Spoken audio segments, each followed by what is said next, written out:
오직 주의 사랑에 매여 내 영 기뻐 노래합니다. 이 소망의 언덕 기쁨의 땅에서 주께 사랑 드립니다. 오직 주의 임재 안에 갇혀 내 영 기뻐 찬양합니다. 이 소명의 언덕 거룩한 땅에서 주께 경배드립니다. 주께서 주신 모든 은혜 나는 말할 수 없네. 내 영혼 즐거이 주 따르렵니다. 주께 삶 드립니다. 제44장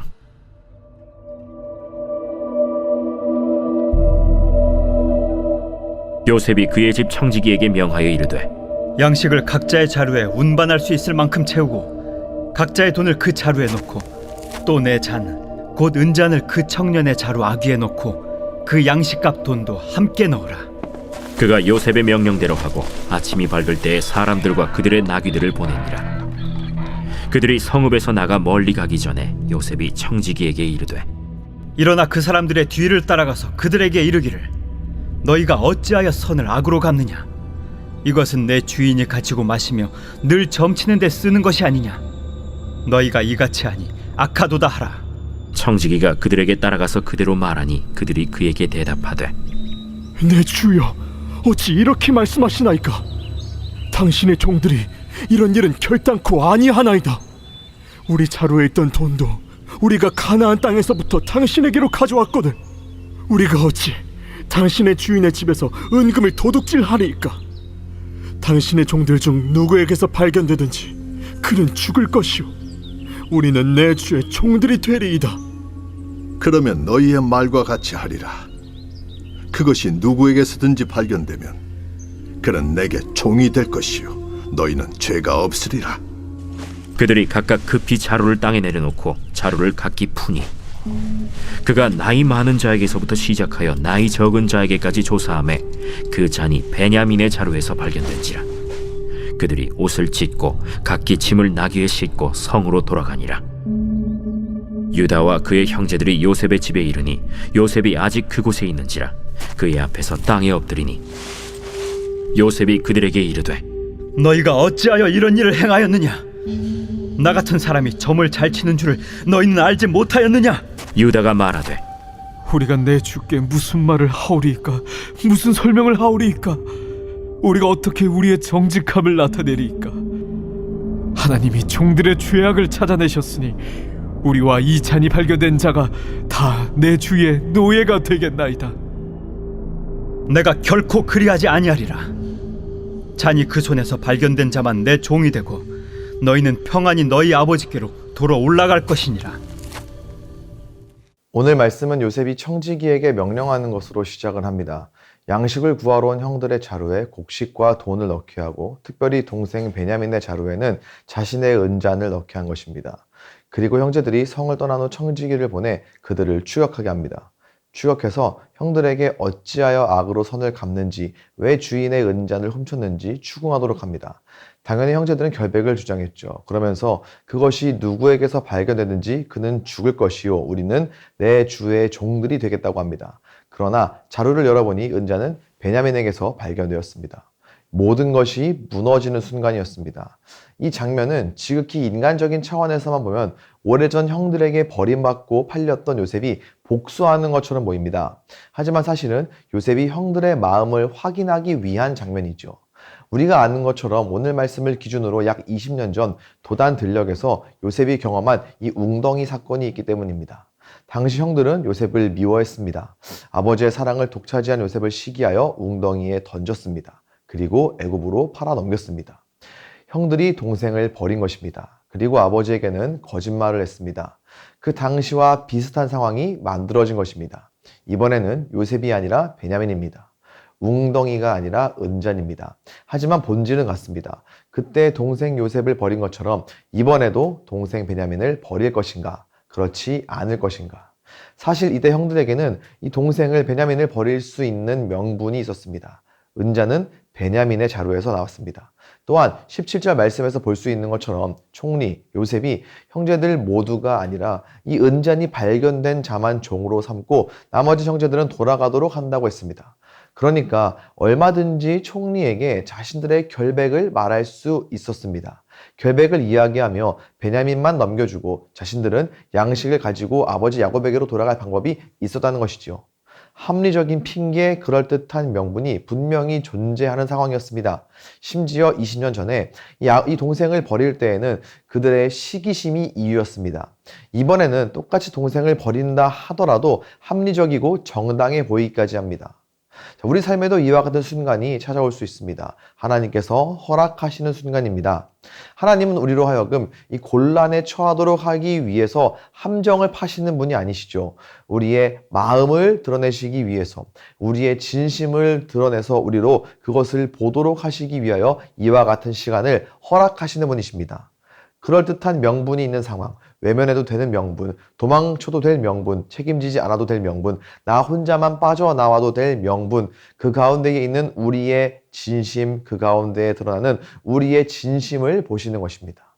말씀을 통해 드러나는 형들의 진심은 무엇입니까? 13절을 보면은 그들이 옷을 찢고 각기 짐을 나귀 위에 싣고 성으로 돌아가니라고 합니다. 다시 과거의 사건과 비교해 보겠습니다. 창세기 37장에서 형들은 요셉의 채색 옷을 벗겼습니다. 그 옷에 순용소의 피를 묻혔습니다. 그리고 아버지에게로 가서 거짓 증언을 했습니다. 이를 본 야곱은 자신의 옷을 찢고 오랫동안 통곡하며 이 자녀들의 위로를 거절했습니다. 과거 형들은 동생의 옷을 찢는 선택을 한 사람들이었습니다. 아버지의 마음도 찢고 그렇게 가정을 찢었던 사람들입니다. 하지만 지금은 다릅니다. 베냐민의 자루에서 은잔이 발견되었으나 그의 옷을 찢지 않았습니다. 자신들의 옷을 찢었습니다. 과거에는 동생을 버리고 돌아갔으나 이번에는 동생 베냐민과 함께 성으로 돌아갑니다. 과거에는 아버지를 속이기 위해 돌아갔으나 이번에는 동생을 책임지기 위해서 함께 책임지기 위해 돌아갑니다. 형들의 진심입니다. 위기의 상황에서 드러난 형들의 진심입니다. 변화죠. 과거와 전혀 달라진 그들의 진심입니다. 그렇게 형들은 다시 요셉 앞에 섭니다.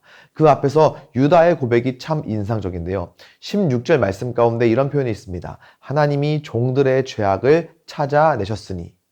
형들은 은잔을 훔치지 않았습니다.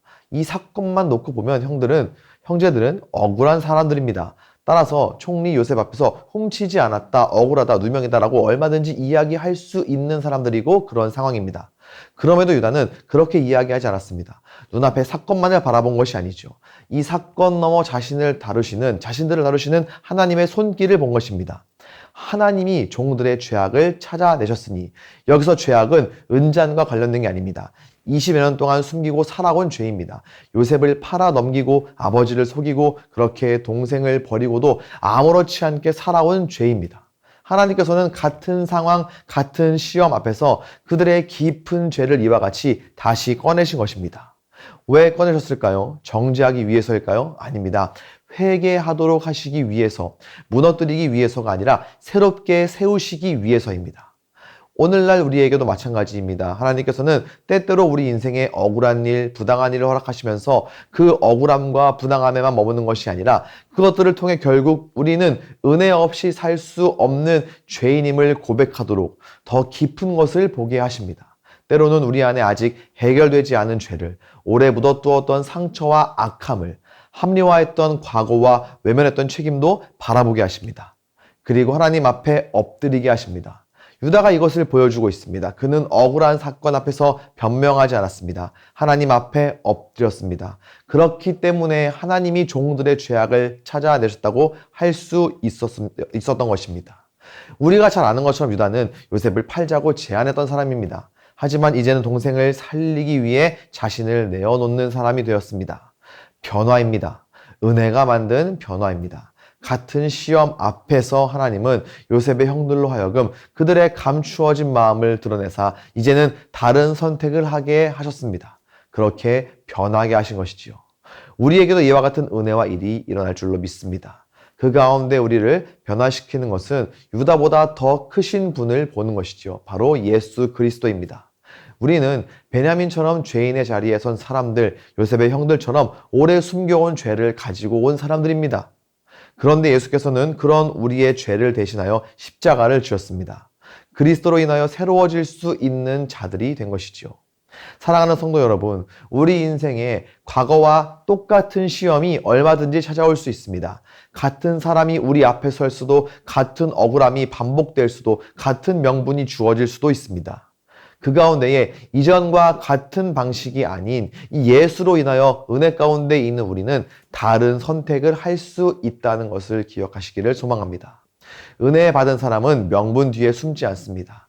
은혜 받은 사람은 형제를 버리거나 해하려 하지 않습니다. 은혜 받은 사람은 억울함 속에서도 하나님 앞으로 나아갑니다.